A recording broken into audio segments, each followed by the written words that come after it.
আমার বড় আপু অনেকদিন আগে আমাকে একটা ড্রেস সেলাই করতে দিয়েছিল।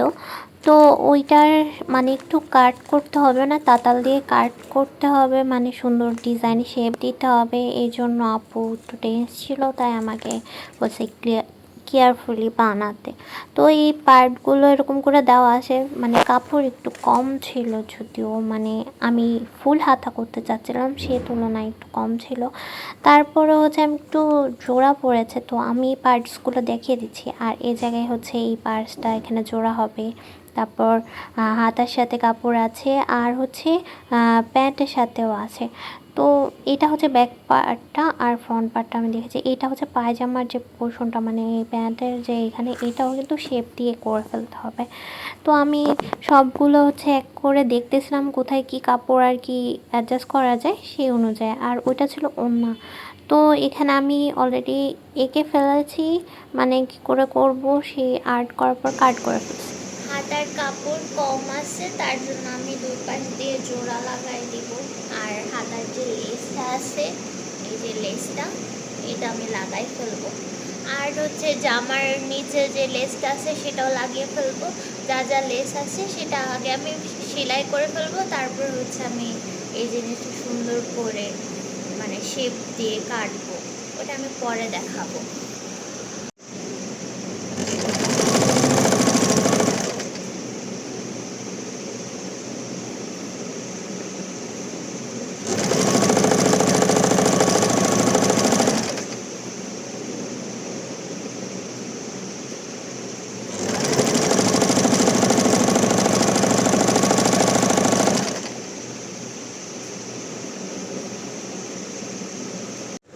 এটা পিন দিয়ে আটকে ফেলেছি। এটা হচ্ছে ফ্রন্ট সাইডটা। ফ্রন্ট সাইডটা আমি গলা এখনও কাটিনি। তো আর কি এটা আর কি নিচের যে পোর্শনটা, এটা আমি আটকায় ফেলছি। আটকে সেলাই করব, মানে ফার্স্টে পিন দিয়ে আটকে ফেলছি, সেলাই করে তারপর এটা কাট করব। এইটা সুন্দর করে যেরকম শেপ আছে সেরকম করে কাট করে নেব। এটার মাধ্যমে আর কি এই জিনিসটা এইভাবে করে কেটে নেব। এটা হচ্ছে অনেক গরম একটা তাপ দিতে হবে, তারপর কাটবো ওটা।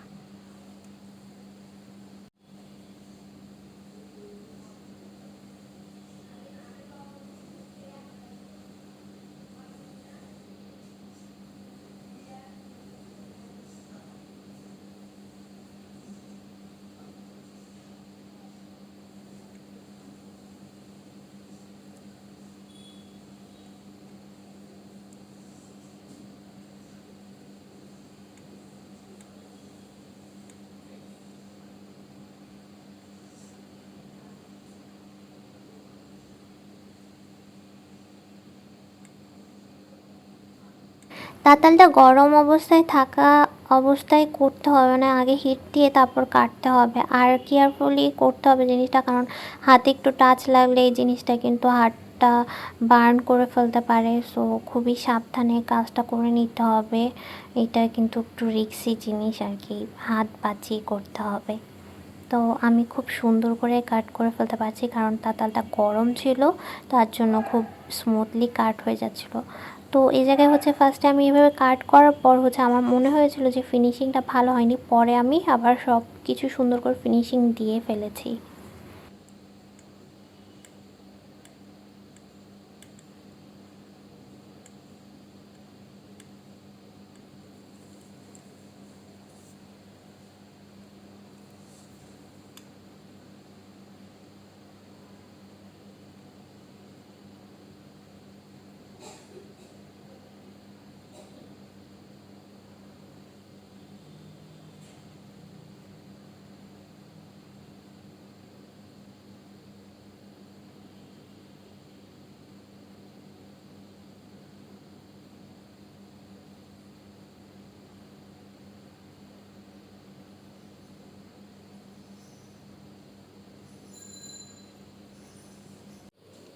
এটা অনেক স্মুথলি কেটে ফেলেছি।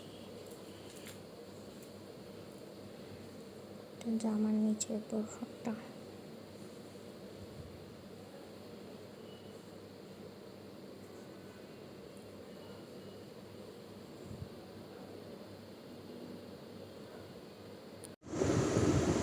যে ড্রেসটা হয়ে গেছে, কিন্তু ড্রেসের সাথে ওরা কোনো পুঁতি টুতি কিছু দেয়নি।